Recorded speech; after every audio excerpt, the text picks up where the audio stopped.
जय हिंद दोस्तों। स्वागत है आप सभी का जीएस की पाठशाला में। दोस्तों ये यूपी पीसीएस, ठीक है, आरओ का फुल नोटिफिकेशन आ चुका है। ठीक है, अच्छी बात इसमें यह है कि सारी क्लैरिटीज़ जो भी है, चाहे वो पद से संबंधित हो या फिर जो अर्हताएं हैं उनसे संबंधित, वो सब कुछ इसमें डिटेल पूरा दिया हुआ है। यहाँ तक कि सिलेबस भी आपको यहीं से देखने को मिल जाएगा। वैसे सिलेबस सबको पता है, लेकिन फिर भी आप एक ऑफिशियल नोटिफिकेशन में देखते हैं तो आपको लगता है कि हाँ भाई यही है सिलेबस। ठीक है, वैसे सिलेबस चेंज नहीं हुआ है कहीं। मेन मेन चीज़ें जो है वो मैं बता देता हूँ फटाफट, बहुत ज़्यादा समय नहीं लूँगा मैं इसमें। ठीक है, फॉर्म आ चुका है इसमें, जैसा कि आपको अंतिम तिथि दी हुई है, उससे पहले आप इसको भर लीजिएगा। पहली बात यह है कि जिन्होंने OTR नहीं भरा है वो ज़रूर भर लीजिए OTR। ठीक है, एक ही बार भरना है उसको और आगे भी आपका ये काम आएगा। ठीक है, तो उसको आप कंप्लीट कर लीजिए, अगर नहीं कंप्लीट किया है तो कंप्लीट कर लीजिए उसको। ठीक है, इसमें सारा सब कुछ बताया हुआ है, पहले आपको यही भरेंगे तभी आपका जो है आगे ये कार्रवाई होगी। ठीक है, आगे बढ़ पाएंगे। और इसमें सारा सब कुछ दिया हुआ है।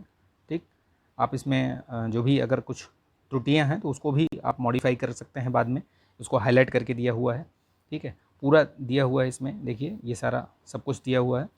आपको यहाँ फ़ीस वगैरह कैसे भरनी है, क्या है, वो सारी चीज़ें इसमें डिटेल से पूरा दिया हुआ है। इसको मैंने टेलीग्राम चैनल पर शेयर कर दिया हुआ है, वहाँ से आप जा कर के ले सकते हैं, या यूपीपीएससी के आयोग के वेबसाइट पे जाइए, वहाँ पे भी आपको ये मिल जाएगा। ठीक है, मेन चीज़ ये है, जो देखने वाली बात यह है, बहुत ही शानदार तरीके से आप ये देख सकते हैं कि इसमें देखिए जो समीक्षा अधिकारी, देखिए मैं शानदार इसलिए बोल रहा हूँ कि अगर सहायक समीक्षा अधिकारी की पोस्टें अधिक होती तो उसमें क्या है, आपको जो अर्हता है वो O लेवल वाली जो अर्हता है वो सभी लोगों के पास नहीं होती है। ठीक है, इसलिए मैं इसको बढ़िया बोल रहा हूँ कि इसमें देखिए कि 333 अगर आप इसको जोड़ेंगे तो 9 3 12 और ये 334 सीटें लगभग, ये आपकी सामान्य जो ग्रेजुएशन वाले लोग हैं वो भी इसको मतलब उसके लिए एलिजिबल हैं। उनके लिए कोई O लेवल या कोई CCC या कुछ ऐसा कुछ भी नहीं चाहिए, टाइपिंग वाइपिंग कुछ भी नहीं। ठीक है, इसलिए मैं इसको बोल रहा हूँ। ठीक है, कि बहुत ही बेहतरीन पोस्ट आई हैं इस बार, मौका नहीं जाने देना है हाथ से। तो जैसे वो एक आपने सुना होगा प्रोवर्ब, ये जो कहते हैं ना कि तो अब की बार आरो पार, है ना।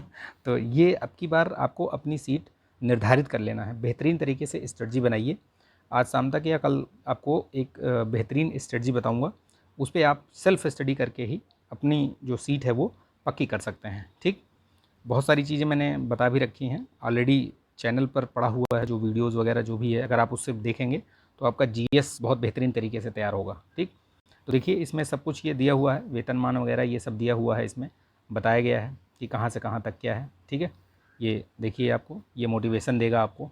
ठीक, और दूसरा जो जो चीज़ जानने वाली बात है, ये देखिए इसमें दिया हुआ है, ये O लेवल वाले के लिए दिया हुआ है, इसमें क्या क्या चीज़ें होनी चाहिए आपको O लेवल, है ना, ये सहायक समीक्षा अधिकारी के लिए पूरा ये दिया हुआ है। अंग्रेजी टंकड़ का भी ज्ञान रखना पड़ेगा आपको, हिंदी टंकड़ में आपको 25 शब्द कम से कम प्रति मिनट, है ना। तो ये जो ARO जो जिसके लिए जो है उनके लिए वो एप्लीकेबल रहना चाहिए उनका। ठीक, इसमें देखिए और भी बहुत सारी चीज़ें दी हुई हैं, कहाँ कहाँ क्या क्या है।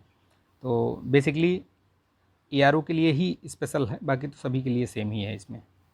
ठीक है, पूरा दिया हुआ है इसमें। अब आप सिलेबस देख लीजिए थोड़ा सा, देखिए। ठीक है, ये सब फॉर्म वगैरह दिया हुआ है इसमें, सिलेबस देखिए, ये देखिए प्री वाला है ये।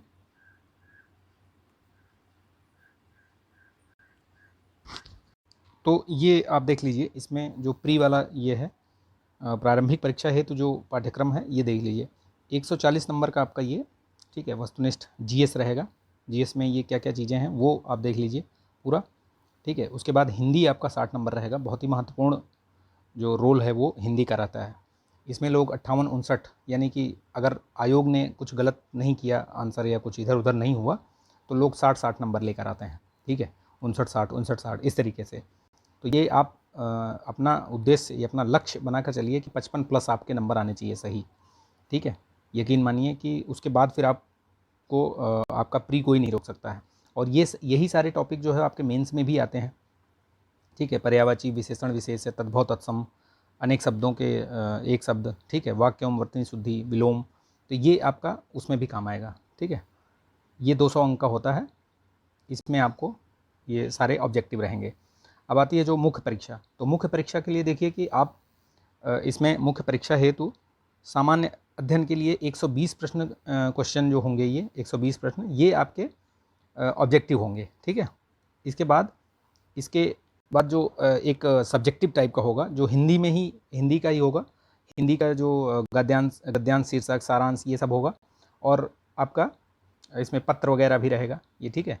ये जो दिया हुआ है कार्यालय ज्ञाप परिपत्र, ठीक है, विज्ञप्ति, टिप्पण और प्रतिवेदन, अनुस्मारक ये भी है, ठीक, याद रखिएगा। पारिभाषिक शब्दावलियाँ, ये प्रशासनिक और वाणिज्यिक शब्दावलियाँ होती हैं। तो इसमें जैसे 5 शब्द आएंगे, उनको आपको पहले अंग्रेजी से हिंदी, फिर हिंदी से अंग्रेजी, 5-5 शब्द रहेंगे और वो 2-2 नंबर के रहेंगे, ठीक है। मुहावरे और लोकोक्तियाँ रहेंगी, 5 रहेंगी, उनका आपको वाक्य प्रयोग वगैरह करना पड़ेगा। और कंप्यूटर का शायद 5 क्वेश्चन रहता है या 2 क्वेश्चन, जो भी रहेगा वो 10 नंबर का रहेगा और उसमें आपको लिखना रहेगा, ठीक है। बहुत ज़्यादा नहीं, हो सकता है कि 10-10, 15-15 जो वर्ड हैं, लिमिट कुछ रहेगी उसमें कि इतने शब्दों में लिखिए आप, ठीक है, तो वो रहेगा। उसके बाद हिंदी का आपको 60 नंबर का, यहाँ भी वही सेम है, देख लीजिए आप। विलोम है, वाक्यवर्तनी शुद्धि है, अनेक शब्दों के एक शब्द, तद्भव तत्सम है और विशेषण विशेष है। इसी में आपको ये 6-6 शब्द रहेंगे, 6-6 और 12-12 अंक के, ठीक है। ये आपका वस्तुनिष्ठ टाइप का होगा। और फिर आपका ये निबंध होगा, निबंध। तो ये आपको मैंने पूरा सिलेबस वगैरह सब बता दिया इसमें। निबंध आपके 120 नंबर का रहेगा, टोटल 400, जो टोटल नंबर रहेगा कितने का, पूर्णांक पूरा रहेगा ये 400 का रहेगा, ठीक है। मैंने बता दिया उसमें आपको कैसे कैसे कौन कौन सा रहेगा। तो ये याद रखिए, इसी हिसाब से अपना जो है अपनी तैयारी आप पुख्ता कीजिए और एक सीट जो है आप यहाँ पे पक्के करिए। और ये इस तरीके से तैयारी करिए कि जो UPPCS यानी UPPSC जो कोर जिसको कह सकते हो आप, कोर वो है UPPSC, तो ये भी आयोग ही करवा रहा है, उसमें आप उसकी भी आपकी साथ साथ तैयारी चलती रहे, तो आप उसको भी आप लेके चलिए, ठीक है। मेंस प्लस प्री ओरिएंटेड उसको भी रखिए, ठीक है। प्री जब उसका नोटिफिकेशन आ जाए तो उसके बारे में पढ़िए, लेकिन अभी आप फोकस रखिए RO पे, ठीक है। RO पे फोकस होके आप तैयारी करते रहिए, ठीक। तो ये सारी चीज़ें थी, मैंने सोचा आपको बता दिया जाए इसके बारे में। और फॉर्म आप भर सकते हैं, शुरू हो गया है, ठीक है। OTR पहले भर लीजिए अगर नहीं भरा है तो, और भरा है तो आप उसको भरने में 5 से 7 मिनट से ज़्यादा समय नहीं लगेगा, ठीक है। तो इसको कर लीजिए आप। लास्ट डे का मत रखिए कि हम लास्ट डे में भरेंगे, ठीक है, 2-4 दिन रह जाएगा तब भरेंगे।